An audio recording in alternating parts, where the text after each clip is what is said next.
Oh no! Okay, are we on, are we? Yeah, I'm on. Okay, it's Digital Impact Radio with Jason Lowe, and I am in sunny Brisbane, and we're talking about the changing world of development. Hey, how are you, Jason? Hey Franco, good to be here as part of Digital Impact Radio 2.0, part of the new second series.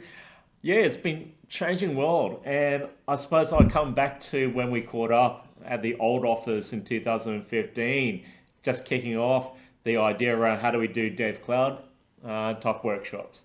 And from there, over 2 years, we've had three series of the workshops. We've probably done, uh, I've done about 16 cities, 16, 70 cities across there, converted that from a 2 day workshop from a hackathon to a executive 2 hour pitch in terms of what dev means and what does it mean to do that with Oracle. It's been a massive journey, to say the least. And so back, over the last so many years, I know you've been involved in many hackathons. Yep. Whether they've been health related, university related, retail related, quite a wide variety. You've also been involved in incubators and startup catalyst type workshops to get things going. In terms of what you've seen back then, can you give us a quick flashback in terms of how were people doing things, say, 2 to 3 years ago? So one of the things that we were seeing there is this whole, okay, everyone focused on DevOps. There's still a focus in DevOps. However, DevOps in itself is primarily to reduce that cost internally within an organization. What we're seeing now is taking that same capability, a lot of the really good things in terms of the process and the mindset, and putting that into the business. I'm not saying that business people go code and that kind of thing, but there's a lot of things in terms of how we do our testing, how do we actually get sprints and delivering things quickly to market. All these concepts are actually business concepts that we deem as corporate innovation. So there's a lot of those kind of skills that we can blend that from technology into the business. Now that also we're looking at delivering these MVPs, minimum viable products, as part of the digital platform. So it's a quite an interesting continuum that we are looking at now, 2 and 3 years on, and doing DevOps, but really into the business. Hence changing my theme from DevOps to biz DevOps. And so the point you're making is it's now a combination of techie type people and business type people that are getting excited about how do I get to my destination. Yep. And they are appreciating they don't need to build the whole house. No. They can actually have a minimal set of things put together that just help validate, am I going in the right direction? But probably more importantly, you're getting a collective of people who now know how to work with each other, and they're a lot cleverer about the idea they're actually trying to take to market. So that diversity is key. So we're also finding that probably in our businesses, in our customer base, how many of them are actually research organizations? How many of them understand a research method to, let's say, a build, measure, learn type approach? So in the digital platform, how do we deliver solutions that we can get that feedback where that feedback is real from our customers in their everyday scenario? I like that. So the idea is come up with what you think your new model is going to be. Which is a hypothesis. And then build something. Yep. And then once you've built it, you go, what can I measure? Whether it's actually evidence, quantitative and qualitative aspects. And then what can you learn from it? Exactly. And some of the learnings could be, well, the idea is not that good. But it may be good in other ways. Right. So looking at the measures and looking at how that aligns to your business strategy, aligns that to what you need to do from an internal sustainability. So sustainability from a corporate aspect, whether it be financial sustainability or environmental or employee sustainability and workforce success, all those things make sense and all those things can be measured.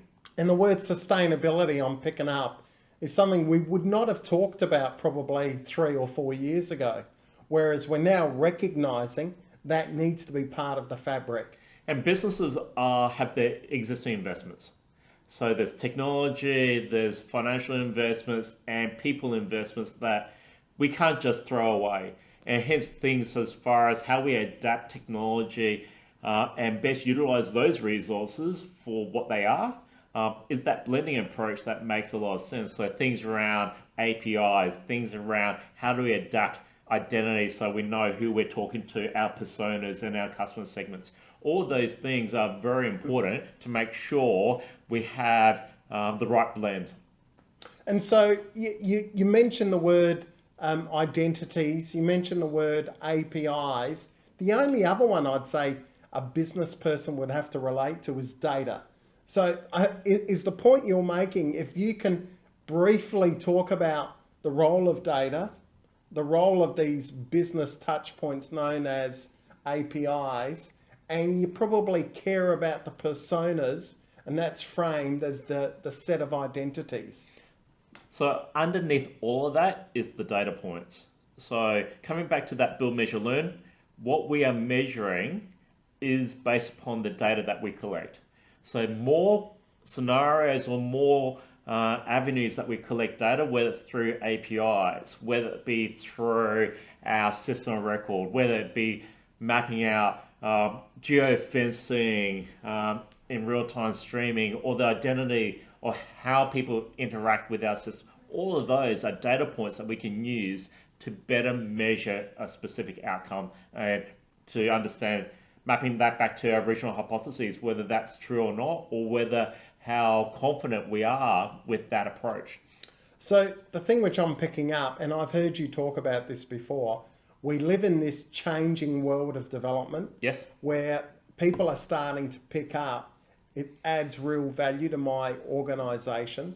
And you talked about being purposeful and people understanding their role. Yep. With things like data, APIs and identities, that's like the line in the sand for business people and techies to talk to each other. Yep. And that's the one, I suppose that's one way from techie to help the business, but the business themselves in terms of how you measure whether your DevOps process is actually good or not. I don't know. In my experience, a lot of tech people are good at doing the do, but the quality and measuring how they're improving can be left to one side. So putting good business metrics in your DevOps process to say, hey, what kind of impact are you making and what is your measure and what is your speed of learning is also a way that you can help the business say, hey, this is how we're learning, this is how we're doing, but we are always getting better over time. And the other thing too I'm picking up from you is for us to move to this new world where we've got a digital platform, it doesn't mean I have to get rid of my old core systems. Because you talk about APIs, there's a way to surface and get more value out of your traditional systems, your traditional system of record applications. There's always going to be this multi-tiered approach. I know the model about pace-layered architecture has been around since 2010, 2012, that kind of time frame from Gartner.